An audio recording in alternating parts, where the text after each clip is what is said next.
बच्चों, स्वागत है आप लोग का हमारे चैनल एसजी ड्रीम स्टडी पे। बच्चों, आप लोग कैसे हैं? उम्मीद करते हैं एकदम बढ़िया होंगे। बच्चों, कल हमने आपको विज्ञान का एक जो है मॉडल पेपर सॉल्व कराया था। आज हम बात करेंगे आपका हिंदी के कक्षा 10वीं के प्रीवियस ईयर एक पेपर है, उसको आज हम आपको सॉल्व कराने जा रहे हैं, जहाँ से क्वेश्चन आपके यूपी बोर्ड एग्जाम 2025 में बनेंगे। क्योंकि आपको पता ही होगा प्रीवियस ईयर क्वेश्चन का एक अलग ही लेवल का महत्व होता है। अब आइए बिना समय गवाए अपने प्रश्नों पर चलते हैं। उससे पहले आप लोगों को चैनल को सब्सक्राइब करना है और वीडियो को लाइक करना है और वीडियो को अपने दोस्तों के साथ ज़्यादा से ज़्यादा शेयर करना है। अब आइए, हमने पहले भी आपको बताया है कि पहले 20 नंबर के आपके क्या होते हैं, बहुविकल्पी प्रश्न, जिन्हें आपको ओएमआर से पे भरने रहते हैं। बाकी 50 नंबर के आपके लिखने वाले प्रश्न। तो शुरुआत करते हैं अपने खंड अ यानी कि बहुविकल्पी प्रश्नों से। पहला प्रश्न है, हंस पत्रिका के प्रथम संपादक थे, यानी जो हंस पत्रिका है उसके प्रथम संपादक कौन थे? ये क्वेश्चन जो है आपसे प्रीवियस में पूछा गया है। तो हंस पत्रिका के प्रथम संपादक जो थे वो कौन थे? प्रेमचंद थे, यानी आपका जो सही उत्तर होगा प्रेमचंद होगा। अगला यानी कि दूसरा प्रश्न है, शुक्ल युग के प्रसिद्ध उपन्यासकार हैं, यानी शुक्ल युग जो है उसके प्रसिद्ध उपन्यासकार इनमें से कौन है? आपके रागे राघव, धर्मवीर भारती, भगवती चरण वर्मा या मन्नू भंडारी। तो जो आपका सही उत्तर होगा भगवती चरण वर्मा होगा। अगला यानी कि तीसरा प्रश्न है कि नीड़ का निर्माण फिर किस विधा की रचना है, यानी जो नीड़ का निर्माण है फिर वो किस विधा की रचना है? तो ये जो आपके है नीड़ का निर्माण वो किस विधा की रचना है? तो आपका आत्मकथा है, यानी आपका जो सही उत्तर होगा कि नीड़ का निर्माण किस विधा की रचना है? तो आत्मकथा की, यानी ऑप्शन नंबर बी जो है वो आपका सही होगा। अगला यानी कि चौथा प्रश्न है, चेखव एक इंटरव्यू के लेखक हैं, यानी चेखव जो है एक इंटरव्यू उसके लेखक कौन है? राजेंद्र यादव, रामविलास शर्मा, प्रभाकर माचवे या देवेंद्र सत्यार्थी। तो जो चेखव एक इंटरव्यू के लेखक हैं आपके राजेंद्र यादव, यानी कि आपका पहला ऑप्शन जो है वो सही होगा। अब बात करते हैं अपने अगले यानी कि पाँचवें प्रश्न की। तो पाँचवां प्रश्न है, ध्रुव स्वामिनी नाटक के रचनाकार हैं। तो जिसको हमने आपको पहले से हिंदी का जब क्वेश्चन कराया था, यानी कि बहुविकल्पी प्रश्न का जो सीरीज चल रहा है उसमें हमने बता रखा है पहले से, ध्रुव स्वामिनी नाटक के रचनाकार आपके कौन है? तो जयशंकर प्रसाद है, यानी कि ऑप्शन नंबर सी आपका सही होगा। अपना अगला यानी कि छठा प्रश्न है, रीतिकाल की रचना है, यानी इनमें से कौन सी आपकी रीतिकाल की रचना है? रामचरितमानस, प्रिय प्रवास, प्रेम माधुरी या रामचंद्रिका। तो आपकी रीतिकाल की जो रचना है वो कौन सी है? तो आपकी रामचंद्रिका है, यानी आपका जो सही उत्तर होगा ऑप्शन नंबर डी होगा। अपना अगला यानी कि सातवां प्रश्न है, तार सप्तक का प्रकाशन वर्ष है, यानी तार सप्तक जो है उसका प्रकाशन वर्ष क्या है? तो तार सप्तक का जो प्रकाशन वर्ष है सन 1943 है, यानी आपका जो सही उत्तर होगा कि तार सप्तक का प्रकाशन वर्ष क्या है? तो ऑप्शन नंबर बी 1943। अगला यानी कि आठवां प्रश्न है, लोकायतन के रचनाकार हैं, यानी लोकायतन जो है उसके रचनाकार कौन है? तो लोकायतन के जो आपके रचनाकार है कौन है? सुमित्रानंदन पंत है, यानी जो आपका सही उत्तर होगा कि लोकायतन के रचनाकार कौन है? तो आपका सुमित्रानंदन पंत है। नौवां प्रश्न हमारा ये है कि बहुरी अकेला के रचनाकार है, यानी जो बहुरी अकेला है उसके रचनाकार कौन है? अशोक वाजपेयी, केदारनाथ सिंह, गजानन माधव मुक्तिबोध या नरेंद्र शर्मा। तो बहुरी अकेला के जो रचनाकार है आपके अशोक वाजपेयी हैं। अगला यानी कि 10वां प्रश्न है, रीतिकाल किस समयावधि में माना जाता है, यानी जो रीतिकाल है वो किस समयावधि में माना जाता है? सन 1600 से 1600 ईस्वी तक, सन 1800 से 1818 ईस्वी तक, सन 1643 से 1843 ईस्वी तक या सन 1600 से 1632 ईस्वी तक। तो जो रीतिकाल की समय अवधि वो कब तक है? 1643 से 1843, यानी कि ऑप्शन नंबर सी आपका सही होगा। अगला यानी कि 11वें नंबर का जो प्रश्न है वो ये है कि हास्य रस का स्थायी भाव, यानी हास्य रस जो होता है उसका स्थायी भाव क्या होता है? तो ये भी हमने पहले से बता रखा है। जो बहुविकल्पी प्रश्न हमने सीरीज चलाए हैं, आपके बहुविकल्पी प्रश्न जो सॉल्व करा रहे हैं उसमें आप लोग देखेंगे कि हमने बता रखा है कि हास्य रस का स्थायी भाव क्या होता है? तो आपका ह्रास होता है, यानी हास्य होता है, यानी आपका जो सही उत्तर होगा ऑप्शन नंबर डी होगा।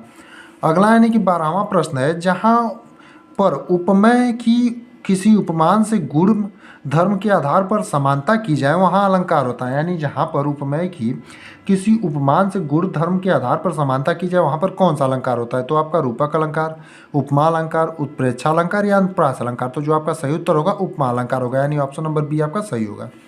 अब बात करते हैं अपने अगले यानी कि 13वें प्रश्न की। रोला छंद के प्रत्येक चरण में मात्राएं होती हैं, यानी जो रोला छंद होता है उसके प्रत्येक चरण में कितनी मात्राएं होती हैं? 22 होती हैं, 24 होती हैं, 36 होती हैं या 12 होती हैं। तो जो आपका सही उत्तर होगा, रोला छंद के प्रत्येक चरण में मात्राएं होती हैं आपकी 24 होती हैं। अगला यानी कि 14वें नंबर का प्रश्न है कि अनुग्रह शब्द में प्रयुक्त उपसर्ग है, यानी अनुग्रह जो शब्द है ये भी हमने करा रखा है। इसमें से लगभग ज़्यादातर जो आपके प्रीवियस ईयर में क्वेश्चन आप देखेंगे उसको हमने पहले से ही जो आपके सेट चला रहे हैं हम बहुविकल्पी प्रश्न हिंदी के सभी सब्जेक्टों के हम प्रश्नों पर क्लियर कर रहे हैं। तो अनुग्रह शब्द में प्रयुक्त उपसर्ग कौन सा है? तो आपका ऑप्शन नंबर सी यानी कि अनु है, यानी कि यही सही होगा। अब बात करते हैं अपने अगले प्रश्न की। आई प्रत्यय जोड़कर कौन सा शब्द बना है? महानता में तो आप देख सकते हैं आई कहीं नहीं जुड़ा है, लघुता में भी आई नहीं जुड़ा है, बचपन में भी आई नहीं जुड़ा है। यहाँ लिखाई में देखेंगे आप, लिख प्लस आई हो जाएगा, यानी कि जो आपका ऑप्शन नंबर बी है ये सीधा सीधा आप देख सकते हैं ई किसके अंत में जुड़ा है, तो सिर्फ लिखाई में, तो यही आपका सही होगा। अगला यानी कि 16वां प्रश्न है, पंचवटी में कौन सा समास है? तो पंचवटी में आपका कौन सा समास है? कर्मधारय है, द्वंद्व है, द्विगु है या तत्पुरुष है? तो जो आपको पंचवटी में समास है आपका द्विगु समास है, यानी कि ऑप्शन नंबर सी आपका सही होगा। अब बात करते हैं अपने अगले यानी कि 17वें प्रश्न की। तो 17वां प्रश्न है, सूरज का तत्सम रूप है, यानी जो सूरज है उसका तत्सम रूप क्या होता है? सूर्य होता है, दिनकर होता है, सूरज होता है या प्रकाश होता है? तो सूरज का जो तत्सम रूप है वो आपका सूर्य होता है, यानी कि ऑप्शन नंबर ए आपका सही होगा। अगला यानी कि 18वां प्रश्न है, स्वागतम का संधि विच्छेद है, यानी स्वागतम जो है उसका संधि विच्छेद क्या है? स्वा प्लस आगतम है, सु प्लस आगतम है, स प्लस वागतम है या सु प्लस वागतम है? तो आपका स्वागतम का जो संधि विच्छेद होता है वो आपका ऑप्शन नंबर बी होगा, सु प्लस आगतम होगा। अब चलते हैं अपने अगले प्रश्नों पर। यहाँ पर आपको दो प्रश्न, ये 6 नंबर के प्रश्न रहते हैं आपके, और 3 प्रश्न यहाँ से आपको पूछे जाते हैं। गद्यांश दिया रहेगा और उसी के आधार पर 3 प्रश्न पूछे जाते हैं और प्रत्येक आपके 2-2 नंबर के होते हैं। इसमें आपको अथवा करके दिया रहेगा, यानी कि एक करिए या दूसरा वाला करिए। जैसे पहला गद्यांश है, आज हम इसी निर्मल शुद्ध शीतल और स्वस्थ अमृत की तलाश में है और हमारी इच्छा, अभिलाषा और प्रयत्न यह है कि वह इन सभी अलग अलग बहती हुई नदियों में अभी भी उसी तरह बहता रहे और इनको वह अमर तत्व देता रहे जो जमाने में हजारों थपेड़ों को बर्दाश्त करता हुआ भी आज हमारे अस्तित्व को कायम रखे हुए है और रखेगा। उपयुक्त गद्यांश का संदर्भ लिखिए, यानी जो उपयुक्त गद्यांश है इसका आपको संदर्भ लिखना रहेगा। गद्यांश के रेखांकित अंश का भाव स्पष्ट कीजिए, यानी गद्यांश का जो रेखांकित अंश है इसका आपको भाव स्पष्ट करना रहेगा। लेखक के अनुसार हमारा अस्तित्व किस कारण से आज भी कायम है, यानी जो लेखक है उसके अनुसार हमारा अस्तित्व किस कारण से आज भी कायम है ये आपको बताना रहेगा। अब बात करते हैं अपने अगले प्रश्न की। तो इसी में अथवा है, उसको करिए, ऊपर वाला ये करिए, आपको प्रत्येक 6-6 नंबर ही देंगे। इसमें यह है कि यह कोई बात नहीं है कि एक ही स्वभाव और रुचि के लोगों में ही मित्रता होती है, यानी मित्रता हो सकती है। समाज में विभिन्नता देखकर लोग एक दूसरे की ओर आकर्षित होते हैं। जो गुण हम में नहीं है, हम चाहते हैं कि कोई ऐसा मित्र मिले जिसमें वह गुण हो। चिंताशील मनुष्य प्रफुल्लित चित्त का साथ ढूंढता है, निर्बल बलि का, धीर उत्साही का। अब इसको आपको इसी के बेस पर जो है क्वेश्चन करना रहेगा। जिस प्रकार आपके गद्यांश पर आधारित प्रश्न पूछे जाते हैं उसी प्रकार आपके पद्यांश पर भी आधारित आपके 6 नंबर के प्रश्न पूछे जाते हैं। और यहाँ पर भी होता क्या है आपका, वही सेम आपको यही की क्वेश्चन दिए रहेंगे और इसमें होगा कि आपको कुछ प्रश्न दिए रहेंगे जिनको आपको करना रहेगा इसी के बेस पर। अब आपका देखते हैं, अब बात करते हैं अपने अगले यानी कि पद्यांश वाले प्रश्न की। दिए गए पद्यांश पर आधारित प्रश्नों के उत्तर लिखिए, यानी आपको ये पद्यांश दिया है। निर्गुण कौन देश को बासी, मधुकर कही समझाई सौ दे, बुझती साँच न हासी, को है जनक कौन है जननी, कौन नारी को दासी, कैसे बरन भेष है कैसो की ही रसमय अभिलाषी। अब आगे इसमें देख, तो आगे आपका है, पावेगी पुनि कियो अपने जो रे करेगी गासी, सुनत मौन है रह्यो बावरे सुर सबय मति नासी। अब इसी के आधार पर आपको ये तीनों प्रश्न जो है इनके आंसर देने रहेंगे। अगला इसमें करिए, इसको अथवा में करके इसको करिए। प्रत्येक आपको हमने पहले ही बता रखा है कि 6-6 नंबर देंगे। तो इसको आप पद्यांश को, अतुलनीय जिसके प्रताप का साक्षी है प्रत्यक्ष दिवाकर, घूम घूम कर देख चुका है जिसका निर्मल कीर्ति निसाकार, देख चुके हैं जिनका वैभव ये नभ के अनंत तारागढ़, अगणित बार बार सुन चुका है नभ जिनका विजय घोष रण गर्जन। अब इनके अनुसार पर ये 3 क्वेश्चन आपको करने हैं, प्रत्येक क्वेश्चन आपको 2-2 नंबर देंगे। अब तीसरा जो हमारा प्रश्न है वो आपका है, संस्कृत गद्यांश जो है उसको संदर्भ सहित हिंदी अनुवाद लिखना रहेगा। 2 नंबर आपका संदर्भ पर मिलता है और 3 नंबर हिंदी अनुवाद का। जैसे ये आपको दिया है आपका संस्कृत का गद्यांश, ऐसा नगरी भारतीय संस्कृति संस्कृत भाषाए च केंद्र स्थलम अस्ति, इतः एवं संस्कृत वाड्यामर्स्य संस्कृति च आलोक सर्वत्र प्रसुत। अब इस जो आपका गद्यांश है इसको आपको पूरा अच्छे से पढ़ करके इसका हिंदी में अनुवाद संदर्भ सहित करना रहेगा।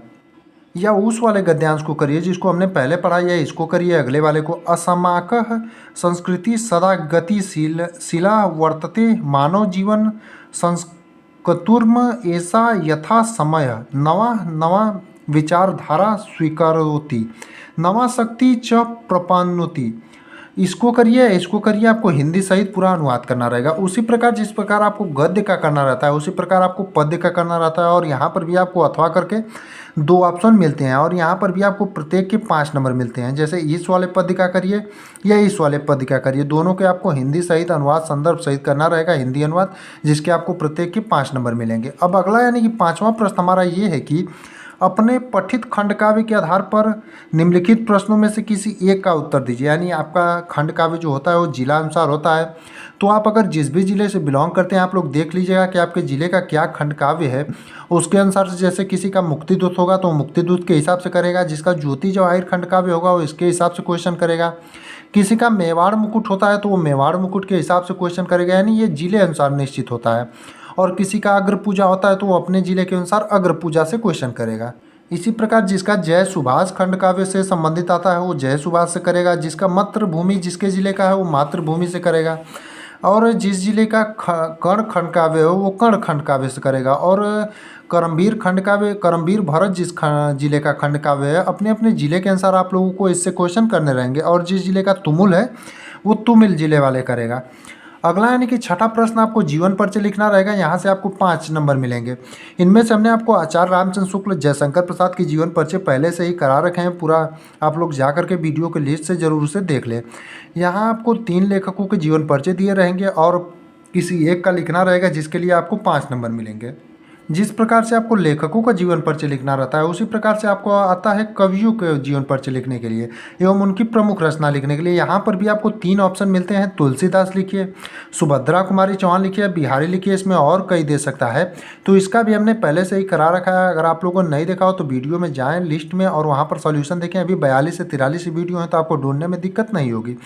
और जिस प्रकार से आपका लेखक का जीवन आपको 5 नंबर देता है, यहाँ पर कवि का भी जीवन परिचय लिखने पर आपको 5 नंबर मिलते हैं। अगला यानी कि 7वां प्रश्न है और सबसे इजी प्रश्न है। आपको 4 लाइन का कोई श्लोक याद करना रहेगा। अपनी पाठ्य पुस्तक में से कंठस्थ कोई एक श्लोक लिखिए जो इस प्रश्न पत्र में ना आया हो। यानी कि अगर आप 3 श्लोक याद कर लेते हैं तो कोई 2 ही श्लोक होते हैं जो आपके प्रश्न पत्र में पूछे जाते हैं, तो तीसरा आप अपने आप लिख लेंगे।